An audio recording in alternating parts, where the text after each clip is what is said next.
안녕하세요. 한역사입니다. 지난 시리즈 1편에서 우리는 인류가 단 하나의 길을 걸어온 존재가 아니라 수많은 종이 동시에 공존하며 경쟁했던 진화의 나무였다는 이야기를 나눴습니다.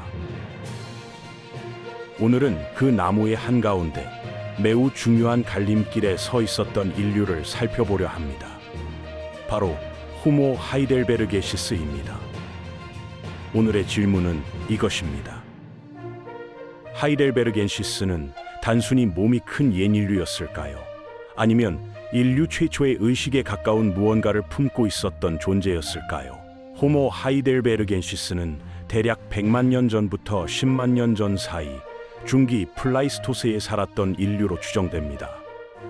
이름은 1908년 독일 하이델베르크 근교 마우어에서 발견된 아래턱뼈 화석에서 비롯되었습니다.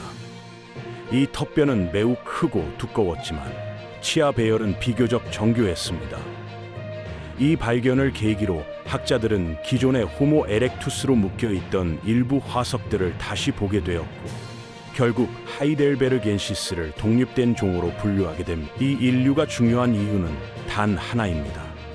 하이델베르겐시스는 네안데르탈인과 호모 사피엔스 두 갈래로 갈라지기 직전에 공통 조상으로 여겨지기 때문입니다.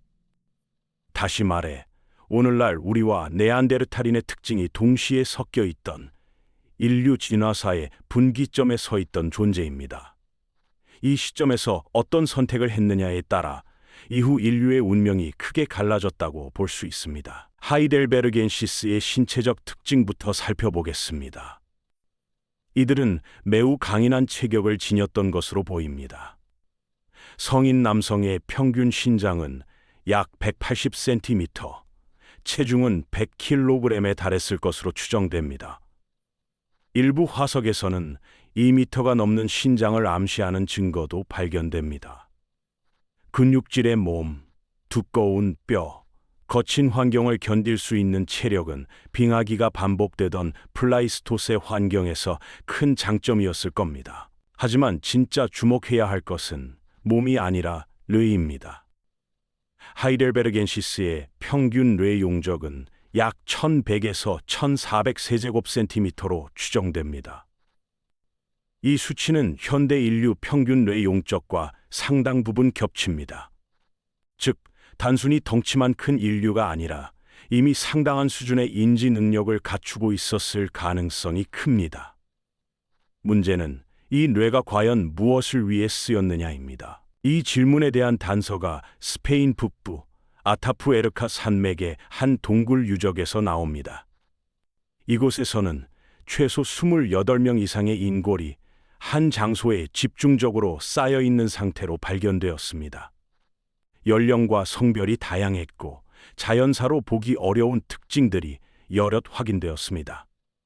특히 여러 두개골에서 반복적인 타격 흔적이 관찰되었고 일부는 사망 이전 혹은 직후 강한 외력이 가해진 것으로 보입니다. 더 흥미로운 점은 이 유적에서 발견된 유일한 도구가 매우 정교한 석기 하나였다는 사실입니다. 이 도구는 우연히 굴러들어온 것이 아니라 누군가 의도적으로 가져와 놓은 것으로 해석됩니다. 왜 하필 시신들이 모인 장소에 특정한 도구 하나만 있었을까요? 이 질문은 자연스럽게 의식이라는 개념으로 이어집니다. 일부 연구자들은 이 장면을 단순한 사고나 자연재해의 결과로 보지 않습니다. 오히려 집단적 폭력, 즉 인류 역사상 가장 초기의 집단 살해 가능성을 제기합니다. 또 다른 해석은 죽은 이들을 한 장소에 모아두는 행위 자체가 이미 상징적 행동의 시작일 수 있다는 것입니다. 더 나아가 일부 두개골에서 뇌를 꺼낸 흔적으로 보이는 자국을 근거로 뇌를 먹음으로써 지혜나 힘을 흡수하려 했을 가능성까지 논의됩니다. 물론 우리는 조심해야 합니다. 수십만 년 전의 흔적을 놓고 단정적인 결론을 내릴 수는 없습니다. 그러나 분명한 사실은 하나입니다. 하이델베르겐시스는 단순히 먹고 자고 사냥하는 존재를 넘어 죽음과 집단, 그리고 의미에 대해 이전보다 훨씬 복잡한 방식으로 행동하기 시작한 인류였다는 점입니다. 이 지점에서 중요한 질문이 나옵니다. 왜 하필 이 시기에 이런 행동이 등장했을까요? 그 배경에는 환경과 생존 전략의 변화가 있습니다. 하이델베르겐시스가 살던 시기는 기후 변동이 매우 심했습니다. 빙하기와 간빙기가 반복되며 먹이 자원은 불안정했고 대형 동물을 사냥해야 생존이 가능한 상황이 많았습니다. 이런 환경에서는 개인의 힘보다 집단의 협력이 훨씬 중요해집니다. 집단 사냥을 하려면 역할 분담이 필요합니다. 누군가는 몰고, 누군가는 공격하고, 누군가는 기다립니다. 이 과정에서 의사소통 능력, 신뢰, 규칙이 필수적으로 요구됩니다. 그리고 규칙이 생기면 규칙을 어긴 자와 지킨 자를 구분하게 됩니다. 이것은 단순한 생존을 넘어 사회적 판단과 가치의 시작을 의미합니다. 죽음에 대한 태도 역시 이와 연결됩니다. 집단 생활을 하는 존재에게 죽음은 단순한 개체의 소멸이 아닙니다. 집단의 구성원이 사라진다는 것은 곧 집단 전체의 안전과도 연결됩니다.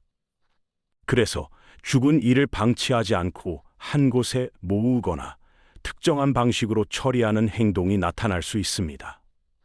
이것이 종교라고 부를 수준은 아니더라도 분명히 의식의 시작이라고 할 수 있는 행동입니다. 하이델베르겐시스는 바로 이 지점에 서 있었습니다.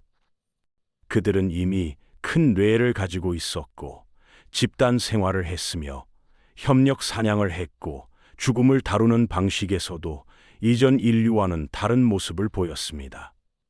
그러나 동시에 이들은 여전히 매우 거친 환경에 의존했고 강한 신체를 유지하기 위해 막대한 에너지를 소모했습니다. 즉, 인지 능력은 높았지만 에너지 효율과 사회 구조 면에서는 아직 불안정한 상태였을 가능성이 큽니다. 그리고 여기서 인류의 갈림길이 시작됩니다. 하이델베르게시스의 후손 중 일부는 혹독한 빙하기 환경에 특화된 방향으로 나아가 네안데르탈인이 되었고, 또 다른 일부는 상대적으로 온화한 환경에서 더 넓은 사회적 네트워크와 언어, 상징을 발전시키며 호모 사피엔스로 이어졌습니다. 다시 말해 하이델베르겐시스는 의식의 문턱까지는 도달했지만 그 문을 완전히 열어간 존재는 아니었습니다. 이 점이 중요합니다. 인류의 진화에서 결정적인 차이는 누가 처음 생각했는가가 아니라 누가 그 생각을 더 오래, 더 넓게 공유했는가에 있었습니다. 하이델베르겐시스는 생각할 수 있었을지 모르지만 그 생각을 안정적으로 축적하고 세대 간에 전달할 만큼의 사회적 구조를 완성하지는 못했을 가능성이 큽니다. 정리해 보겠습니다. 호모 하이델베르겐시스는 단순한 중간 단계의 인류가 아닙니다. 이들은 강인한 몸과 큰 뇌를 동시에 지녔고 집단 생활과 협력 사냥을 했으며 죽음을 다루는 방식에서 이전과는 다른 행동을 보였습니다. 이는 인류 역사에서 매우 이른 시기에 의식 행동 가능성을 보여주는 중요한 단서입니다. 그러나 그 의식은 아직 불안정했고 환경 변화 앞에서 충분히 확장되지 못했습니다. 오늘 영상의 한 문장 요약입니다. 호모 하이델베르겐시스는 인류 최초로 의미 있는 행동을 시도했을 가능성이 있는 존재였지만 그 의식을 완전한 문화와 사회로 고정시키기에는 아직 준비가 덜 된 인류였습니다. 다음 시리즈 3편에서는 하이델베르겐시스의 두 갈래 후손 중 하나였던 네안데르탈인을 본격적으로 살펴봅니다. 왜 그토록 강인했고 왜 그토록 지능적이었음에도 결국 역사의 무대에서 사라질 수밖에 없었는지 에너지와 사회 구조라는 관점에서 차근차근 풀어드리겠습니다. 여러분의 구독, 좋아요, 댓글은 제작에 큰 힘이 됩니다. 한역사 구독, 좋아요